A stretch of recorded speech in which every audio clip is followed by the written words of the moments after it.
गरीब बहू की पहली रसोई में भुक्कड़ ससुराल वाले।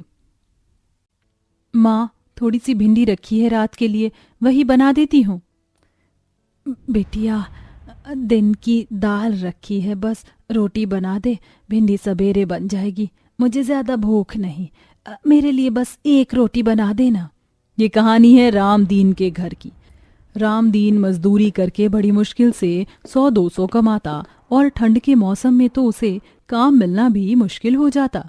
ऐसे में घर का चूल्हा जलना उनके लिए हर दिन की सबसे बड़ी आफत थी। शाम ढले माटी में सना रामदीन थका हारा घर आता है। अजी, आ गए आप? हाँ भाग्यवान। पूनम बिटिया, एक गिलास पानी देना जरा। ये लीजिए बाबूजी। सीता पंडित जी ने अपनी पूनम के लिए एक रिश्ता बताया है। घर द्वार बड़ा ही अच्छा है, दहेज की भी कोई मांग नहीं है। सो तो है जी, बेटिया सुखी घर में चली जाए, माँ बाप को और क्या चाहिए। एक गरीब के लिए तो बिना दहेज के बेटी का घर बस जाए, उन्हें और क्या चाहिए। अगले दिन 2 बड़ी सी गाड़ी गरीब रामदीन के द्वार पर आ रुकी। लगता है काफी बड़ा परिवार है इन लोगों का। परिवार में एक मत है सीता। गाड़ी में से शांति हरीश अपने 2 बेटों, एक बहू, बेटी, पोती के साथ उतरी। रामदीन ने अपनी बेटी उन्हें दिखाई। पूनम शांति देवी को पसंद आ गई और रिश्ता पक्का हो गया। शादी का दिन भी आ गया। सर्व मंगल मांगले शिवे सर्वार्थ साधिके शरणम त्र्यंबके गौरी नारायणी नमोस्तुते। अजी, दामाद जी के परिवार वाले दिखाई नहीं दे रहे। उनके घर में से कोई भी मंडप में नहीं। तभी सीता ने देखा कि सब दूल्हा दुल्हन के डाइनिंग टेबल पर पहले से बैठे खाए जा रहे थे। अरे वाह, क्या मटर पनीर बना है। अजी, आलू गोभी पनीर भी गजब के बने हैं। वैसे बहू के मायके वालों ने जिस हलवाई को बांधा है, उसने बारात का सारा खाना बड़ा बढ़िया बनाया है ना बड़ी बहू? हाँ सासू माँ, ये शाही पनीर भी बड़े स्वाद बने हैं। अपनी बेटी के ससुराल वालों को हप्सी की तरह खाता देखकर सीता अपना माथा पीट लेती है। हे भगवान, जाने किन्हीं खाई लाल के परिवार में ब्याह दी बेटी। थोड़ी देर में पूनम की विदाई हो जाती है और वो बहू बनकर ससुराल आ जाती है, जहाँ परिवार में सास ससुर, जेठ जेठानी, बच्चे, ननद और भी थे। जहाँ शांति पूनम का स्वागत करती है। आओ बहू, तुम्हारे ससुराल में तुम्हारा स्वागत है। माफ करना बहू, वो शादी का खाना इतना अच्छा बना था, शायद ज्यादा ही खा लिया। ये सासू माँ तो खुले गाय भैंस के जैसे डकार पर डकार मारी जा रही हैं। सब जाकर सो जाते हैं और ससुराल के पहले दिन पूनम सुबह उठकर घर का सारा काम करके सास से पहली रसोई के लिए पूछती है।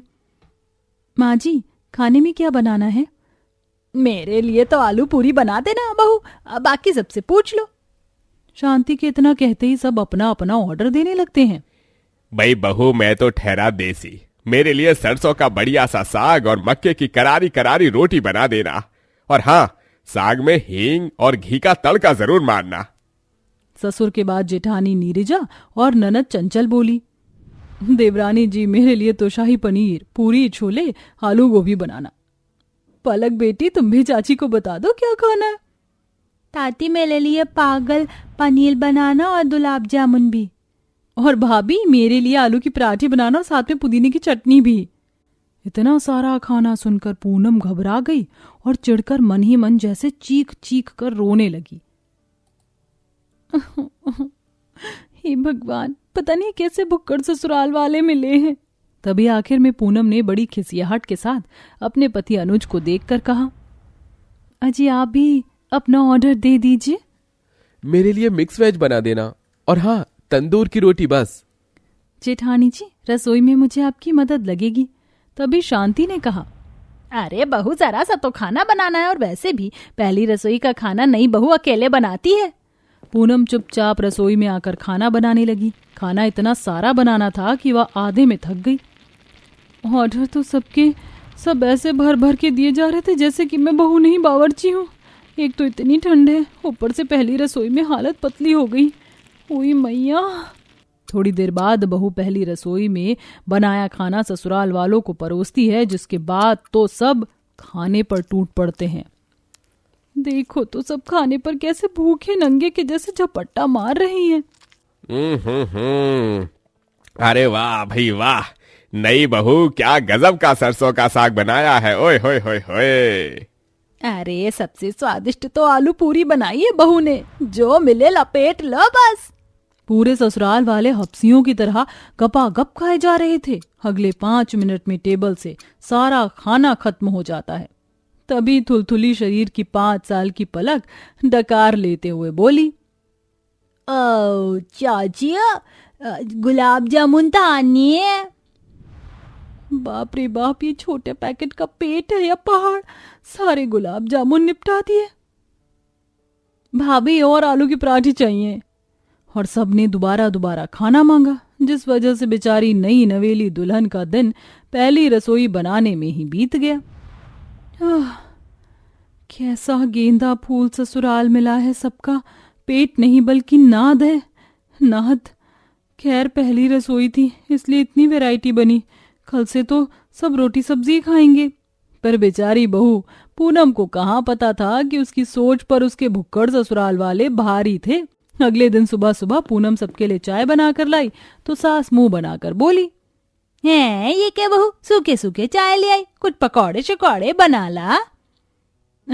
मम्मी जी, सुबह के 7 बजे पकौड़े कौन खाता है? भाभी हम खाते पीते घर के हैं, हमें सुबह सुबह भूख लग जाती है। और क्या आज आप खाने में गोभी मेथी और आलू के पराठे बनाना, और धनिया पुदीने की चटनी भी पीस लेना। इसके बाद फिर से सब नई दुल्हन को ऑर्डर देते गए और देते ही गए। उस रोज तो जैसे गरीब बहू बेहोश होते होते बची। दिन बीतते गए और पूनम का दिन रात भुक्कड़ ससुराल वालों के फरमाइश का खाना बनाते हुए बीतता। और देवरानी जी, पराठे बन गए हो तो ले आओ।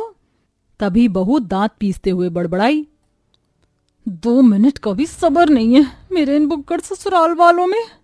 तभी दूसरी आवाज सास की आई, अरे बहू और कितनी देर लगेगी, पेट में घोड़े टकबक दौड़ रहे हैं।